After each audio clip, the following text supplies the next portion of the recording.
এর পিছনে একটা কমিউনাল অ্যাঙ্গেল ছিল। রেল লাইনে যেভাবে রেলপথকে উপড়ানো হয়েছে আমাদের অতীত ইতিহাস মনে পড়ছে। 2019-এর সিএ বিরোধী আন্দোলন বা কিছুদিন আগে ওয়াকফ অ্যামেন্ডমেন্ট বিরোধী আন্দোলন। সিআরপিএফের দুজন জওয়ান আহত হয়েছেন।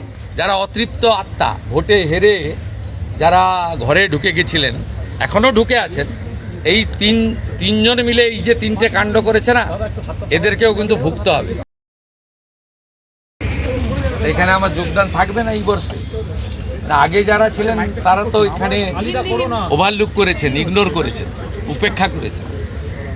আমি তো দেখে এলাম এই বিল্ডিং হচ্ছে হেরিটেজ বিল্ডিং। আমাদের তো হেরিটেজ কমিশন তৈরি হলে আমি রেকমেন্ড করব হেরিটেজ কমিশনের কাছে যাতে এই বিল্ডিংকে হেরিটেজে যুক্ত করা হয়। কারণ আগের সরকার তো হেরিটেজ কমিশন তুলে দিয়েছে। ঠিক আছে, ওটা তো একটা ব্যক্তি মালিকানা বা ট্রাস্টি আছে। আমরা জিরাটে একটা জায়গা কিনেছি, পশ্চিমবঙ্গ সরকার, আমরা ডিড করে এগ্রিমেন্ট করে করেছি। ওখানে একটা লাইব্রেরি শিক্ষা সৌধ।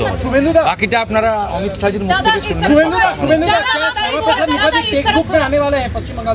हाँ जरूर आने वाला है। सिंगूर के टाटा भगाने वाला नहीं रहना चाहिए और डॉक्टर श्यामा प्रसाद मुखर्जी आना चाहिए। मैं रिक्वेस्ट किया है स्कूल एजुकेशन मिनिस्टर को, principal secretary, higher education minister, syllabus जो कमिटी होगा उसका पास मुख्यमंत्री का जो अपील है विश है उनको बताएगा। ये तो होना चाहिए ना। सिंगूर में टाटा का भगाना का इतिहास है, वो तो सिलेबस से हटना चाहिए। अब ये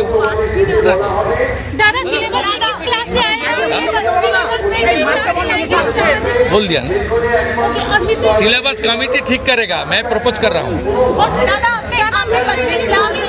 सिलेबस कोई पॉलिटिकल लीडर नहीं बनाता है, लेकिन मैं प्रपोज कर सकता हूँ as a MLA of this area. Mitra institute के लिए भी आपने कहा कि 25 लाख रुपया देंगे। ये मेरी क्षेत्र के अंदर आता है। इस बार सरकार ने 70 लाख को 1 करोड़ किया है एमएलए लाख। 125वां उनका जन्मतिथि चल रहा, जन्म दिवस चल रहा है। इसमें कुछ काम तो यहाँ भी होना चाहिए। लंबा इतिहास है। 1906 से 1970 तक यहाँ उन्होंने विद्यार्थी थे। उसका बाद 1924 से 1938 स्कूल का जो परिचालन कमेटी था उनका प्रेसिडेंट था। इसका बड़ा योगदान है इनका, विद्यार्थी के नाते, परिचालक के नाते। उसको तो ठीक ठाक रखना चाहिए। पिछले एमपी एमएलए कोई काम नहीं किया, मुझे तो करना पड़ेगा। ডক্টর শ্যামাপ্রসাদ মুখার্জির স্মৃতিগুলোকে সংরক্ষণের জন্য বললেন আপনি, কমিটি গঠন করা হবে।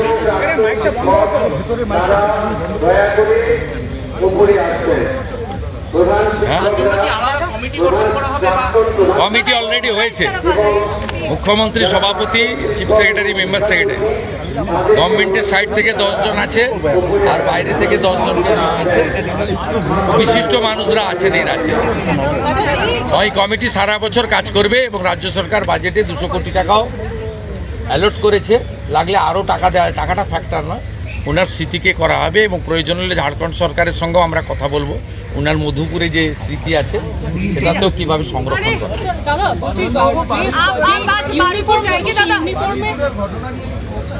না, আমি কালকেই ওনার বাবার সঙ্গে কথা বলেছি। ওনার বাবা বিচার চেয়েছেন। জঘন্যতম ঘটনা, সিট গঠন হয়েছে। পরিবারের পক্ষ থেকে 4 জনের বিরুদ্ধে অভিযোগ দেওয়া হয়েছিল। 2 জনকে গ্রেপ্তার করা হয়েছে, 3 জনকে ডিটেন্ট করা হয়েছে, যাদের সঙ্গে পলাতক 2 আসামির ফোনে কথোপকথন পেয়েছে পুলিশ। পুরো আইজির নেতৃত্বে পুলিশ, এসটিএফ সবাই কাজ করছেন। ওনার পরিবার যা যা চেয়েছেন সরকারের কাছে সেই কাজ সরকার করছে। আমি আশা করি যে তদন্তের মাঝপথে আমার না বলাই ভালো, কিন্তু এটুকু আমি বলে দিচ্ছি, পরিবার যেভাবে জাস্টিস চেয়েছেন, পরিবার সরকার এবং পুলিশের কাছ থেকে যে যে সহযোগিতা চেয়েছেন সেটা তারা পাবেন। মোট 4টি মামলা হয়েছে। একটি এই জঘন্যতম অপরাধের মামলা ছাড়া আরও 3টি মামলা হয়েছে। সম্ভবত আমি এক্ষুনি বলবো না, আমি কাউকে ক্লিয়ারেন্স দিতে চাই না, পুলিশ বলবে। যেটা মব লিঞ্চিং হয়েছে, এর পিছনে একটা কমিউনাল অ্যাঙ্গেল ছিল। রেল লাইনে যেভাবে রেলপথকে উপড়ানো হয়েছে আমাদের অতীত ইতিহাস মনে পড়ছে। 2019-এর সিএ বিরোধী আন্দোলন বা কিছুদিন আগে ওয়াকফ অ্যামেন্ডমেন্ট বিরোধী আন্দোলন। তৃতীয় হচ্ছে সিআরপিএফের দুজন জওয়ান আহত হয়েছেন, একটা পুলিশের গাড়িকে জ্বালানো হয়েছে। আপনারা নিশ্চিন্তে থাকুন, প্রথমটার তো বিচার দেব, ক্যাপিটাল পানিশমেন্ট দেব। ওর বাবা যা যা চেয়েছে সব করবে মুখ্যমন্ত্রী। সাথে সাথেই ফোনে কথা বলেছি এবং আমি খুশি যে ওনারা আমার আস্থা রেখেছেন। বাকি তিনটে বিষয় যারা যুক্ত, যারা অতৃপ্ত আত্মা, ভোটে হেরে যারা ঘরে ঢুকে গেছিলেন, এখনও ঢুকে আছেন, এই তিনজন মিলে এই যে তিনটে কাণ্ড করেছে না, এদেরকেও কিন্তু ভুগতে হবে। এমন ভোগাবো বুঝতে পারবে।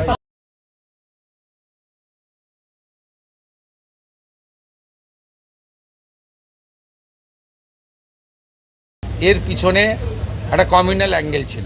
রেল লাইনে যেভাবে রেলপথকে উপড়ানো হয়েছে, আমাদের অতীত ইতিহাস মনে পড়ছে।